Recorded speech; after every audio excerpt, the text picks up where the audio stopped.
Freedom Flotilla's Gaza-bound Handala sets sail from Italy. Freedom Flotilla Coalition sets sail on Sunday toward Gaza with its new vessel, Handala, from Syracuse, Italy, Anadolu reports.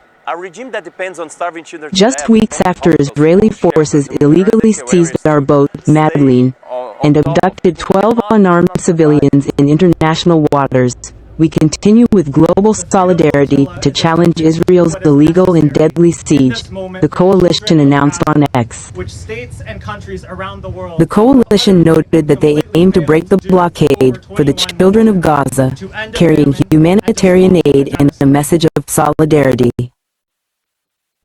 Although the number of activists is not exactly known yet, with estimations up to 18, two members of the far-left La France Insoumise (LFI) party are also expected on board.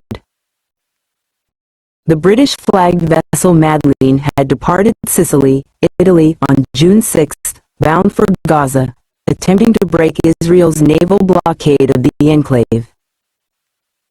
Israeli forces seized the Madeleine on June 9 and detained its 12-strong crew,